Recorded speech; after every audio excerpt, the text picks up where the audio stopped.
ओम शांति। आज का अव्यक्त महावाक्य 2 फरवरी 1977 से लिया गया है, जिसका शीर्षक है सदा अलंकारी स्वरूप में स्थित रहने वाला ही स्वयं का तथा बाप का साक्षात्कार करा सकता है। दीदी जी के साथ अव्यक्त बाप दादा की मुलाकात। नई दुनिया बनाने वालों की अपने जीवन को नया बनाने की रफ्तार कैसे चल रही है। पहले अपने जीवन में नवीनता लाएंगे, तब दुनिया में भी नवीनता आएगी। तो अपने जीवन रूपी बिल्डिंग अर्थात इमारत को सुंदर और संपन्न बनाएंगे, उतना ही नई दुनिया में भी सुंदर और संपन्न राज्य भाग्य मिलेगा। कर्म द्वारा अपने तकदीर की लकीर खींच रहे हैं, वह है हद की हस्त रेखाएं, और ये हैं कर्म की रेखाएं। जितना कर्म श्रेष्ठ और स्पष्ट होगा, उतनी भाग्य की रेखाएं श्रेष्ठ और स्पष्ट होंगी। तो कर्म की रेखाओं से अपना भविष्य खुद ही देख सकते हो। यमुना के किनारे पर कौन रह सकेंगे।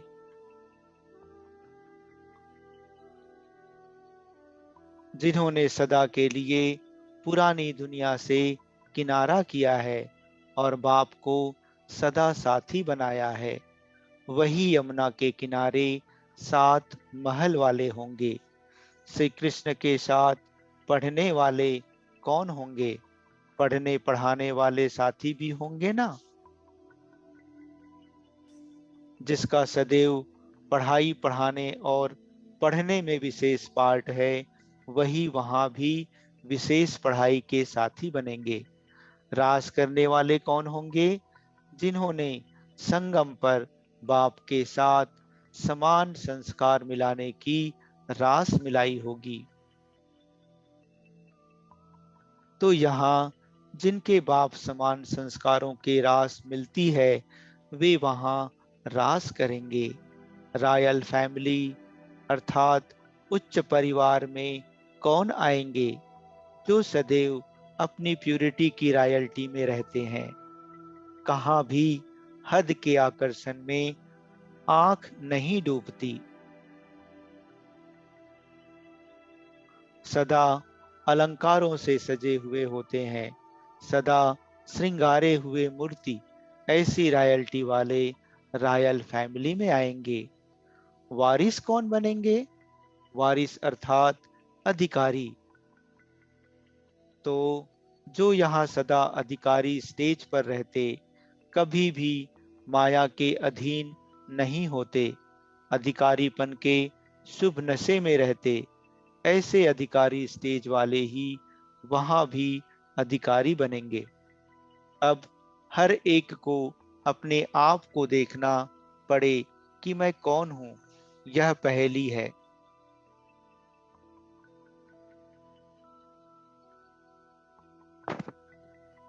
किसी किसी का सारे जीवन में 7 पार्ट भी है। 7 पढ़ने का, 7 रास करने का, 7 महल में रहने का। रॉयल फैमिली में भी 7 होंगे। कुछ एक आत्माओं का सर्व अधिकार भी है। यह है नई दुनिया की रूपरेखा। टीचर्स के साथ अव्यक्त बाप दादा की मुलाकात। बाप दादा को विशेष खुशी होती है। क्यों? जानते हो? आप समान शिक्षक हो। आप समान शिक्षक हो ना। जैसे बाप विश्व का शिक्षक सेवक है, वैसे टीचर भी शिक्षक और सेवक हैं। तो समानता वालों को देखकर खुशी होती है। शिक्षक की स्थिति में तो समान हो। बिना सेवा के और कोई बात आकर्षित ना करे। दिन रात सेवा में लगी रहो। अगर सेवा से फ्री अर्थात खाली रहेंगे, तो फिर और बातें भी आ जाएंगी। खाली घर में ही बिच्छू टिंडन आते हैं, खाली घर हो या पुराना घर हो, यहाँ भी ऐसे होता है। बुद्धि या तो खाली होती है या तो पुराने संस्कारों वाली होती है, तो व्यर्थ संकल्प रूपी बिच्छू टिंडन पैदा हो जाते। पहला, टीचर अर्थात सदा बिजी, अर्थात व्यस्त रहने वाली, कभी फुर्सत में रहने वाली नहीं, संकल्प, बोल, कर्म से भी फ्री रहने वाली नहीं। टीचर का अर्थ ही बाप समान अथवा बाप के समीप विजयी माला के मन के। टीचर का यही लक्ष्य है ना, विजयी माला के मन के बनना। टीचर अर्थात कभी हार कभी जीत में आने वाले नहीं, लेकिन सदा विजयी। टीचर अर्थात सदा तिलकधारी, सदा सौभाग्यवती, सुहागवती। तिलक सुहाग की निशानी है ना, तो सदा सुहागवती अर्थात बाप को सदा साथी बनाने वाली, सुहागवती अर्थात तिलक वाली। टीचर का स्थान है दिल तख्त, स्थान छोड़ेंगे तो दूसरे ले लेंगे। टीचर का आसन बाप का दिल तख्त है, आसन छोड़ दिया तो त्याग, तपस्या खत्म। तो यह आसान तो यह आसन कभी नहीं छोड़ना, जगह लेने वाले बहुत है। सभी को यही उमंग उत्साह होता है कि हम टीचर से आगे जाएं, टीचर फिर उनसे भी आगे जाएं, तब तो दिल तख्त नसीन होगी। टीचर का छोटा सा संसार है ना, टीचर का संसार एक बाप ही है, मात पिता बंधु सखा। तो संसार में क्या होता है?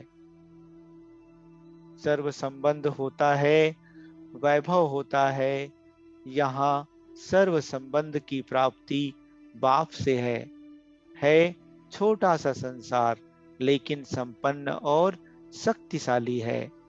इस छोटे से संसार में कोई अप्राप्त वस्तु नहीं, सर्व संबंध बाप से।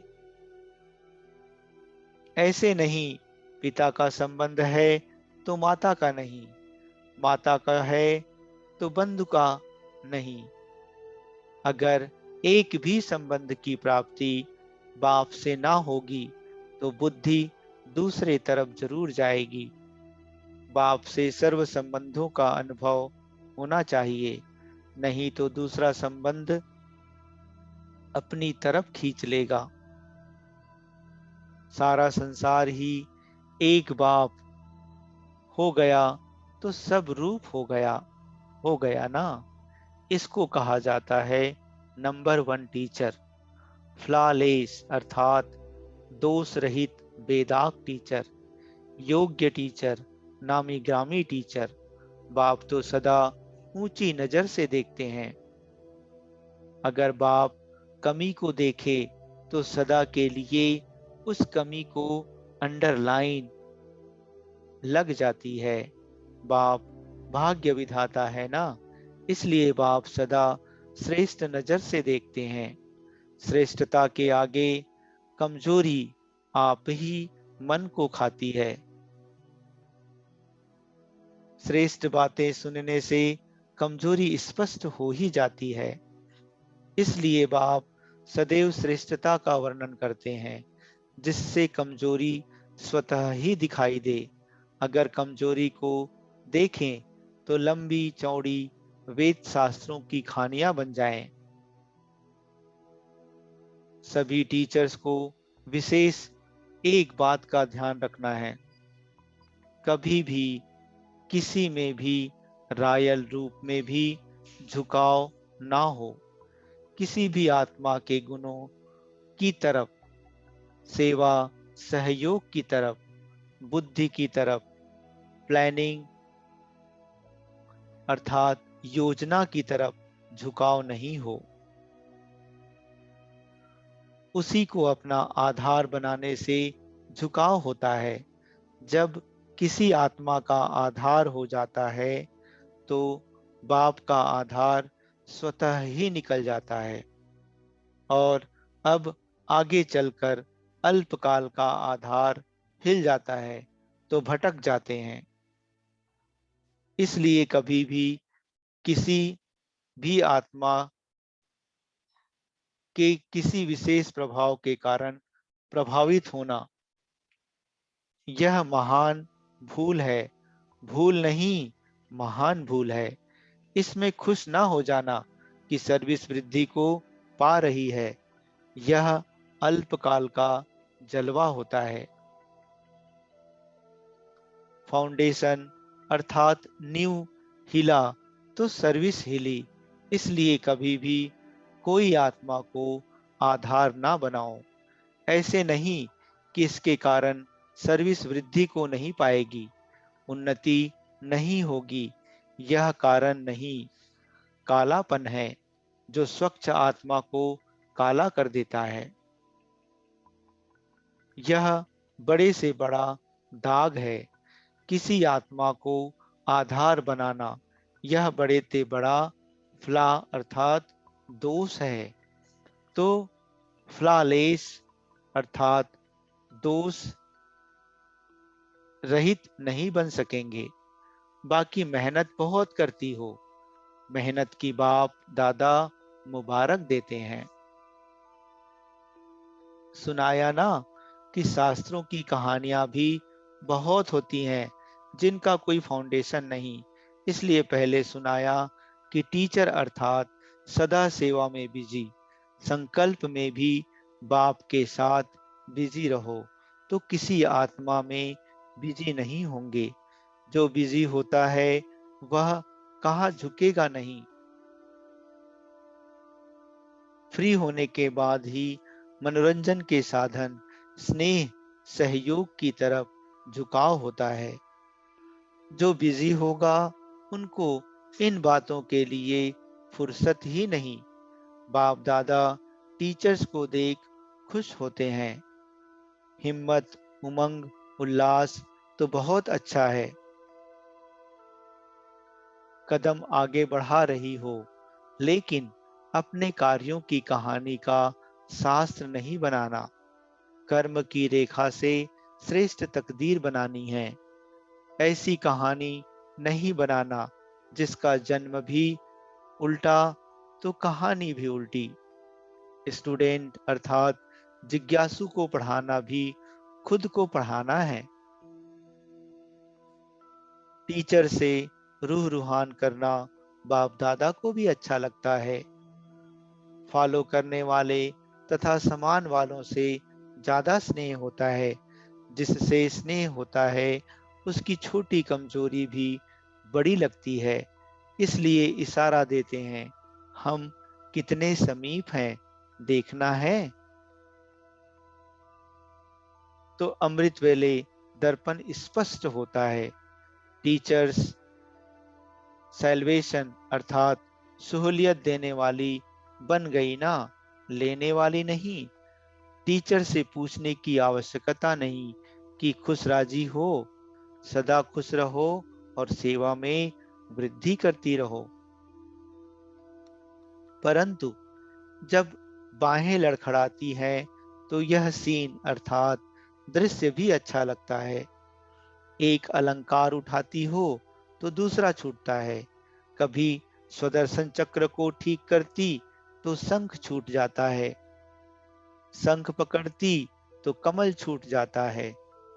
अब टीचर्स को शास्त्रों की कथा बंद करनी है।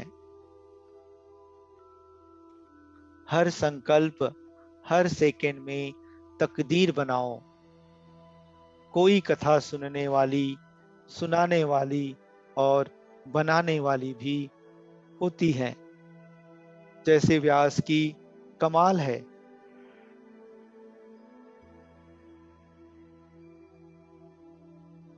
वैसे यहाँ भी कमाल करते हैं। जन्म देते, पालना करते, परंतु विनाश नहीं कर पाते, तो फिर पश्चाताप करते हैं और कहते हैं मदद करो। अच्छा, ओम शांति।